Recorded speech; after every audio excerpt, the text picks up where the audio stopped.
it's just definitely come full circle for me, in a good way, not in a bad way, but in a very good way, realizing who I am and where I've come from and knowing where I want to go. So how about you? Same. I didn't even understand it at the time. And I have to tell you, for those of you that are listening, these are some of the benefits that come out of it. You think, this is such an awful thing, and it is a horrible thing that I'm going through, and how is life ever going to get better, and how am I going to get through this? But the way that I look at it after the fact, looking backwards, is just what you were talking about. I get the opportunity to reinvent my life and who I am and what I'm truly about, gaining authenticity, because I went into the marriage really in pretty much a fake way, just putting on a facade of who I thought he wanted me to be. And why? Just like you said, I felt a lack of worth. I wasn't comfortable in my own skin and who I was, and that was the root of the problem. And so therefore, I developed a facade of what I believed would make someone love me and be attracted to me, which is so hysterical now, isn't it? As if you could make somebody love you ever, right?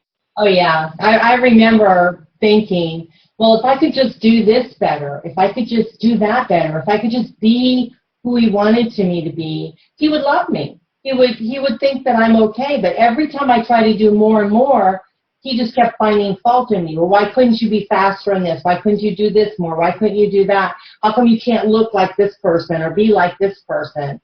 And it just like, it was like a no-win situation, which just made me I was just getting sick over it, absolutely getting physically ill over it, because I knew I couldn't be who he wanted me to be. And then I realized, you know what? I have to be me. I have to be okay with me.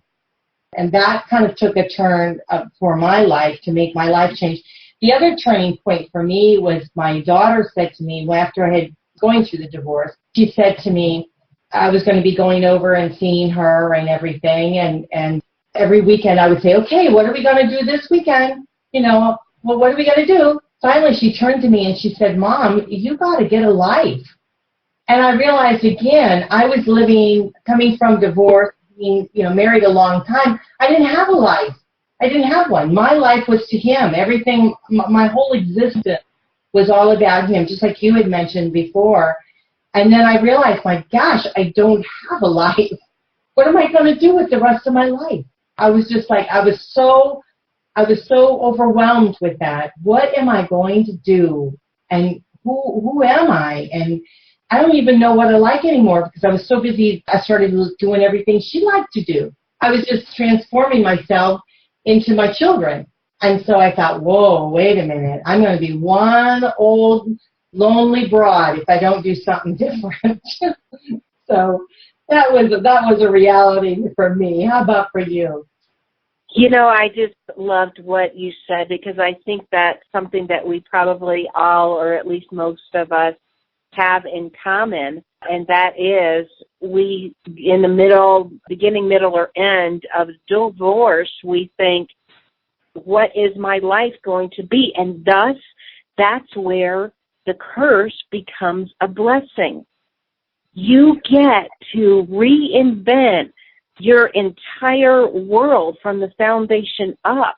And that can be very exciting, just to decide who you are and what you really are about, and what really are your core values, what's important to you and what's not. And looking back, we don't even necessarily have to look back.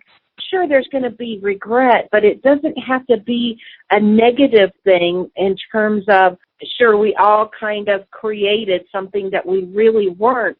But now the blessing is we get to refigure it out and become more real and more authentic and more genuine and more ourselves than we ever were. And we've learned some valuable lessons of what not to repeat in the future. Those things that we did, like you and I, creating a false version of ourselves. And really, if you think about it, we sold ourselves out. And now we get to reclaim our authenticness and our own souls and say, just like you did, you know what? Wait a minute. I am okay the way that I am. Is that to say I'm perfect? Oh, hell to the no. But I want to be genuinely me. And I want to attract someone that loves, respects, and honors me for me. And I now know that putting on all of these facades, and oftentimes it's subconsciously, is not the way to go. And it's, first of all, just because it's disingenuous. That's always going to come back to bite us in the butt, isn't it? Yeah, I mean, now looking, fast forwarding, and I know those out there, you want to know that there is light at the end of the tunnel. For me, I had to step back and I really started thinking, okay, well, what makes me happy? That was probably my very first step, thinking about my joy, bringing my joy back, what really made me happy. And I started, at an early age, I started dance. I loved to dance. I danced all through high school. I was a dancer in the high school, and then I continued on. And then when I met my husband, he didn't like to dance. None of them liked to dance, which is one of my big passions. And it was like, well, wait a minute. So I started going back into dance, doing some small things, small steps of what I really liked doing. And I found that I just started blossoming. Just the real me started coming out, the joy. My father even said I was laughing like a teenager. I was having a lot more fun. And eventually I got to the point where my daughter said, gosh, Mom, you got so much of a life. I need to make an appointment. And it was true. I was having fun. I was really, really enjoying myself. I don't want listeners out there to think that being single is okay. You don't necessarily have to have someone right with you. I mean, it's great if you can eventually move forward, date, and have a partner in life. I mean, I would love to see all of us have that. But if we choose not to do that, and that's the big thing, is choose not to do that, that's okay too. Because we can connect with friends and do a lot of different things, of course, be with our family. We can really be okay as long as we're okay within ourselves. And you're so right. Go ahead. No, I was just saying, do you find that too? Do you find that as you are moving forward throughout your divorce?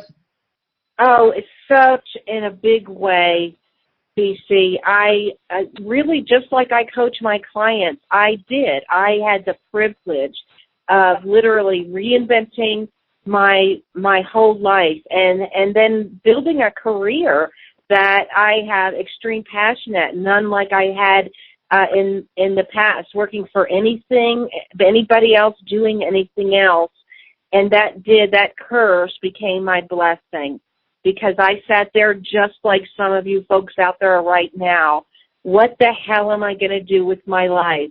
Where am I going to go? Where am I going to live? What am I going to do about the kids? There's all these questions. And if you can allow yourself settled into the reality that, you know what, I'm going to reframe this. I'm going to look at this as an opportunity to find my joy, as you mentioned. And as a matter of fact, I wrote an article on divorcemagazine.com. I think it's divorcemag.com for those of you that may be interested in reviving your joy. And that is so huge. And one of the things that I mentioned is really similar to your experience, Cece, and that is that finding things that bring you joy don't have to be the big, magnanimous, I want a mansion and a Maserati and a six-figure income and things like that. I found, just as you did, that really it's the smaller things in life that brought me joy that I never even realized, and I discounted. And, oh, boy, what a mistake was that for me. And to revive that which made me joyful. And I went through the same thing that you did. Forget this. For example, my husband never liked holidays. Well, in my family, when I was a kid, that one of the good things is that we made a big deal about all of the holidays, Easter, Thanksgiving, Christmas especially. And I found, like you, that I started giving up those things because he didn't care for them. For example, as soon as I got divorced, I thought about what you did. What are the simple pleasures in life that really bring me joy?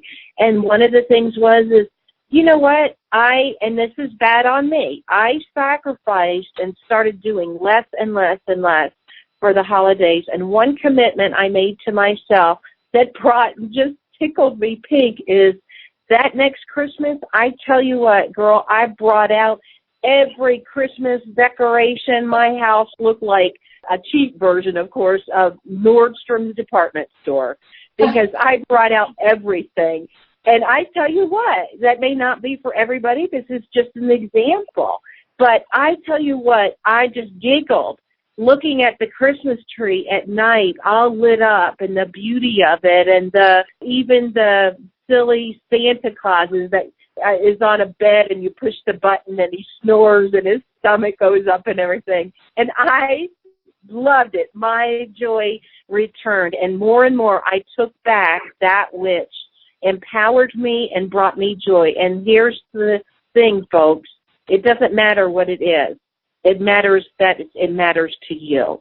It could be the silliest thing in the whole wide world. If it's important to you, then you revive that habit, that whatever it is, just like it could be dancing, it could be anything. Don't you think, Cece? Oh, I agree wholeheartedly. It's the can-do moment. I think that for me, I stepped out and did so many different things. A lot of my girlfriends, they would always say to me, well, shake it up. You know, I have a good girlfriend, Janet Tatum, and she used to always tell me to, step out of the box and shake it up. If something's not working for you, do something different.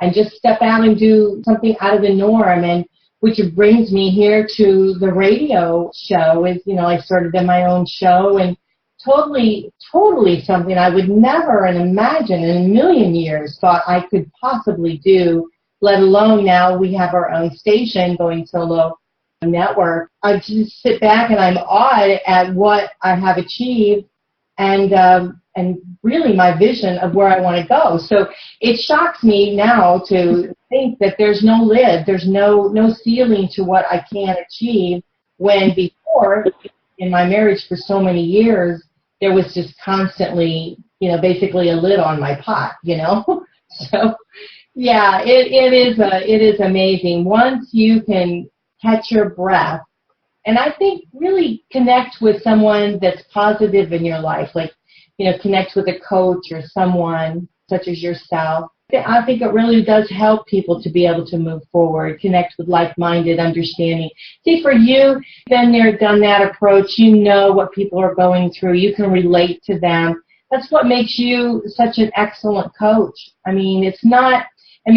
get all the training you've done, and I admire you for that, but it's who you are, the depth of you, that makes you the one that's the seeker that they need to seek out and find.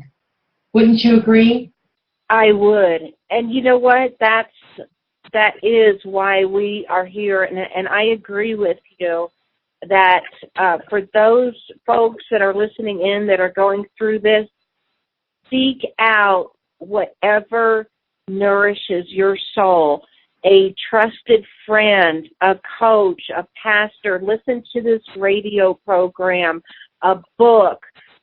There are just, the internet is full of information and helpful articles and how-tos and folks like us today sharing our experiences. And are we the be-all, know-all? Probably not. We probably don't have 100% of all knowledge, all places. Only God has that. But you know what? We're here to help. There's other sources out there. Whatever resonates with the gal or the guy that's really struggling, I completely agree with you. And by the way, a recent study came out that those that did seek out either an individual or a group or organization that had similar challenges with what they were going through were able to progress and grow and get over it sometimes 50% faster. What are your thoughts on that, Cece? Oh, absolutely. I think our world is